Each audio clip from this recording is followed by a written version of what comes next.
What's going on, people? We are Tottenham TV, back here for another Tottenham update. Got a bit of transfer news and injury news to bring you today, and we'll start off with the potential transfer news for the summer.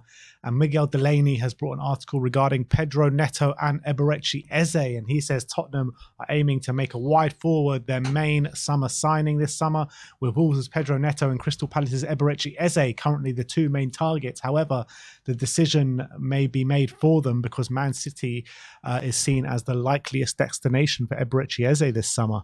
And if Eze does go to Man City, first of all, what a signing for Man City that is. Who do you think makes way for him? Jack Grealish. You think it's going to be Jack? Because there's a lot of talk about him being, maybe a bit unhappy at the moment. Do you think Jack Grealish will be really good in the Ange system? Yes. Great one-on-one dribbler. Yeah. He's got quality at the end of it as well. I mean, they signed him for 100 million. How much do you reckon they get for him? I don't think they get 100 million. No, nowhere close. I don't think. I think they have to take a big hit on that. So, would you like if I offered you 60 million for Jack Grealish? Would you take it? Probably. I think he'd be brilliant under Ange. I think he's a great player. I think he's a bit of a maverick as well. I think he can really suit that left-hand side. I think he's not just good dribbler, but he's obviously a good chance creator as well. Maybe under Ange, he can have the shackles off a bit. He's obviously been very regimented under Pep. He's, has to do very specific things on the left-hand side. A lot of people feel like he's lost his magic since going to City. Not that he's become a worse player. He just has lost a bit of flair about him that he used to have. And maybe if he plays under Ange, he could bring that back to him potentially. It would be a great signing. So I definitely wouldn't rule that out. And it looks like at the moment, it looked like last season he was really getting to grips with City.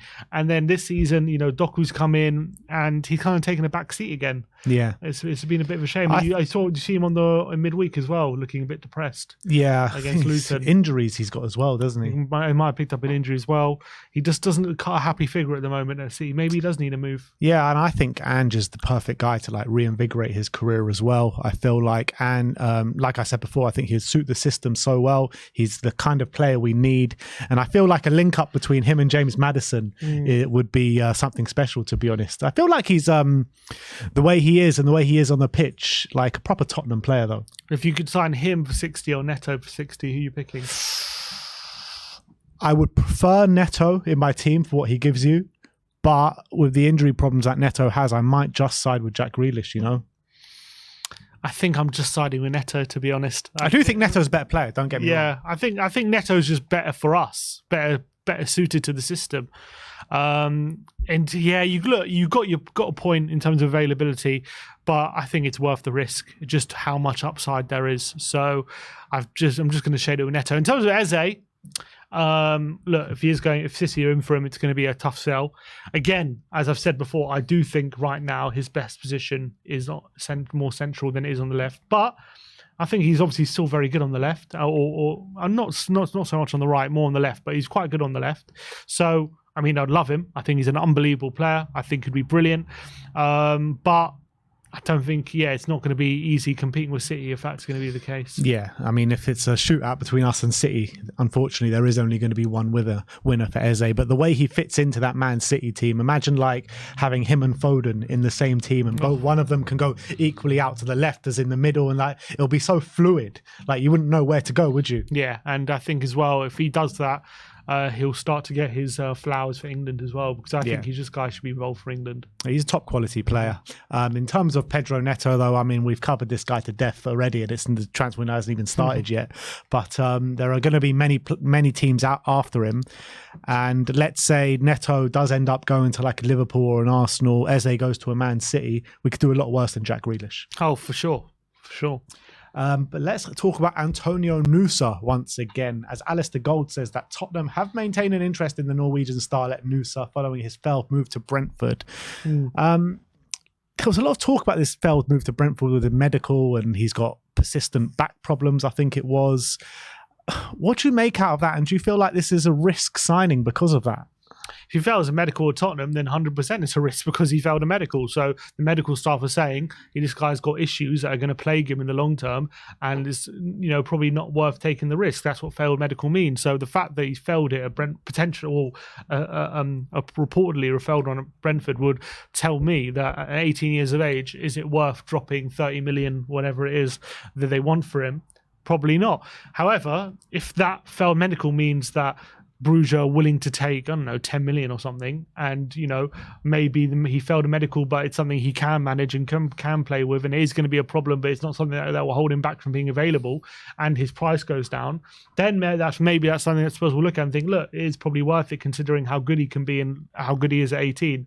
I would probably suggest probably signing someone who hasn't failed a medical, and even if it means paying a bit more, better for the long term. But I'm guessing that's where Tottenham are looking at it from. Like, obviously the price was very high in January, but maybe they're thinking, look, if they're going to half their price potentially because of this deal, and maybe our medical staff can look at him and think, actually, the problems are bad, but they're not as bad as Brentford are making out. Maybe that's something we can look at, but it doesn't bode well how things panned out with Brentford. Yeah, it does seem like a weird one to me. If he's going to fail a medical at Brentford and they deem it too much trouble to go ahead with, I can't really see our medical staff thinking any different, to be honest. As much as I rate him as a player, he has been playing fairly regularly since that failed medical at Bruges, but I guess we'll have to wait and see till the summer. A failed medical doesn't mean you're injured. It just means you have problems that could potentially be long term. Yeah, I know. Yeah, so the next one is Rooney Bargi. Fabrizio Romano says that Tottenham and their scouts are continuing to follow the progress of Rooney Bargi. Other clubs are also keeping a keen eye on the player. He currently has no intention of signing a new contract with Copenhagen, which expires in December 2025. So getting quite close to that date. Not that close, but getting there. And I think when you're looking at Rooney Bargi against Antonio Nusa, I think Rooney Bargi is the one to go for.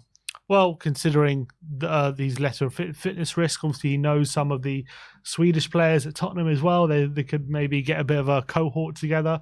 Obviously doing really well for Copenhagen at the moment. Obviously, I think he's the same age as Nusa, isn't he? Both 18, so doing very, very well. I really like the look of him. So I think the only difference is I think Nusa's more plays on the left, Bargi plays on the right, so it depends what you prefer. But if we're looking for a really young winger with a high potential upside, I think he's definitely a really good pick out. Yeah, I would like, when you're looking at the wing options that we do have, on the left, you've got Manuel Solomon, Heung-min Son, Brian Hill. Brian Hill probably going to get shipped out in the summer. You're probably thinking Heung-min Son potentially. Werner's still there. Yeah, I'm talking about in the summer though, in terms of if we don't, let's say for argument's sake, we don't push the button on Timo Werner. You've got Manuel Solomon. Does Heung-min Son move as the number 9 next season or for the remainder of the season? We don't know. So there is a gap there on the left wing if we don't sign Werner. On the right wing, we've got Kulusevski. We've got Brennan Johnson.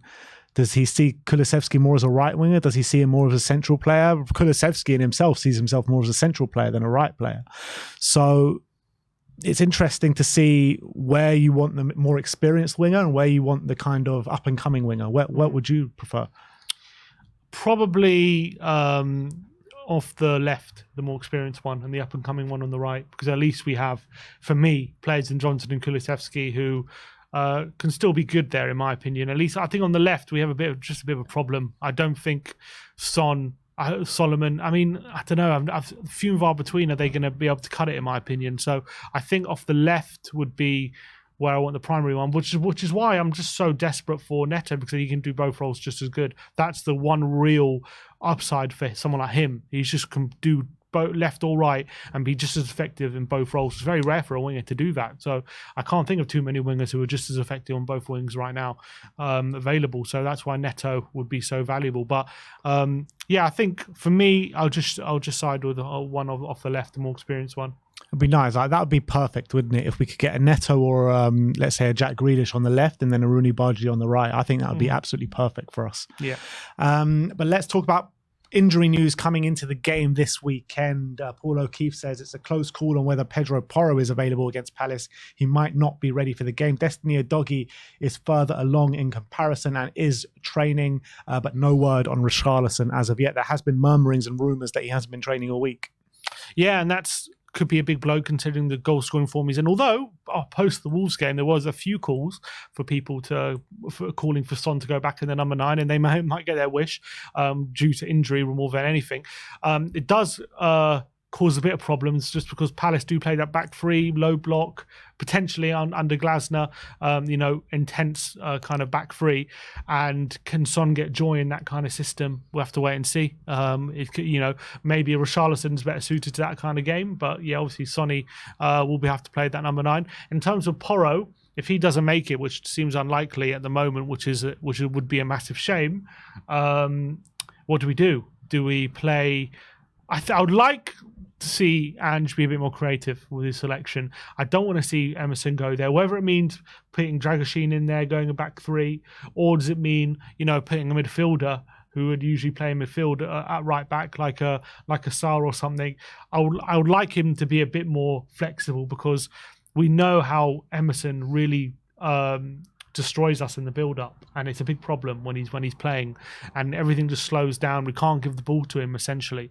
So I would like him to be a bit creative if Porro's not available. Yeah, I completely agree. I don't want to see Emerson play this weekend, to be honest. I think that he's just so wrong for the system. I don't think he fits what we're trying to do. Like you said, absolutely spot on. Every time he does get on the ball, he seems to break down the fluidity going forward. So in terms of who we can put there, Pape Sarr, could a potential Dejan Kulusevski, someone like that, go there? I mean, I wouldn't want him there, but maybe. I'm trying to think who else. Apart from that, could Højbjerg potentially go there? I think Sarr would probably be the best fit. I wouldn't want Højbjerg there either, to be honest. No, I think Sarr would maybe be the best fit. Or maybe you just go back three, I'm thinking. Or maybe you can put Romero there and put Dragoshin in centre back. I think I'd rather Romero there just because he's a bit better on the ball, potentially. So that's why I'd put him at right back. But yeah, you could also maybe think Dragoshin there as well. There's a few options. But the thing is, you're taking Emerson out because you feel like he's not good enough on the ball. So the reason you'd want him out is to put someone who's better on the ball there. Yeah. That's why I wouldn't want to put like Dragoshin there. And I guess he may. But I think Højbjerg's better on the ball than Emerson. So I think maybe he could do a job. I think Sarr and maybe having Bentancur, Basuma, Maddison in the centre. Maybe that's something we could trial.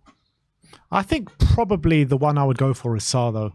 I think he's got the stamina as well to keep going throughout the game. As we always know, he's good on the ball, he's good in defense as well, in terms of he's always covering that position anyway, so why not? Yeah, I agree. In terms of the Palace injury news, Dom Smith from the Evening Standard said that Eze is in contention to face Tottenham Saturday. There is also optimism that Joachim Andersen could start as well, and that is not good news for us. No, but at least Mark Guehi's not available, so that's going to be a big miss. Obviously, Anderson's been a very good player, but it's not good news. Eze is obviously a fantastic player.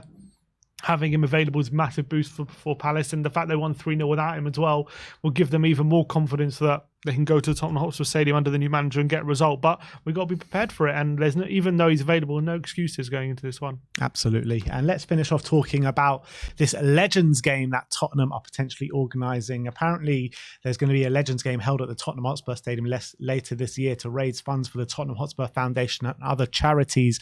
We were at the one earlier on in the season, weren't we? And it was such a good day out at Bishop Stortford FC. That was a charity game that Dukesy, the kit man, was organising. And you had a proper star-studded event, didn't you, with all our old favourite players, with the likes of Jermaine Defoe's, Robbie Keane's, Edgar Davids.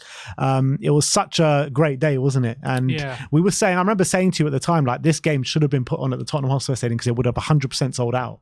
I'm trying to remember when it was. I think it was the back end of last season, wasn't it? Was it? I think so.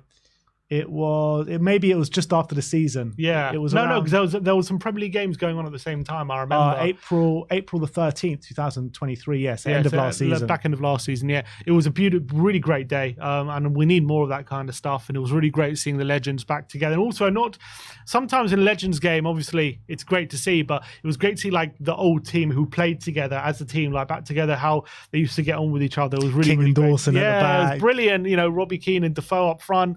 That was really, really nice to see, and you saw how they were communicating with the team, and that was what made it a bit more special, them playing together. So can't wait for this one. Let's hope it's a similar kind of lineup. Yeah, absolutely. It was a big kick in the teeth, isn't it? Because Rafa van der Vaart and Dimitar Berbatov, I think, was supposed to be there. Was Berbatov there? No, Berbatov. They both didn't show, and it would have been great to see them. But I hope once, if this does get arranged, you should all get down there because it'll be an absolutely brilliant event. We'll definitely be going and covering it for sure. But yeah, I'm very excited for that, as you can probably tell. But that is your Tottenham update for today. Let me know in the comment section below your thoughts regarding all the news stories we brought to you today.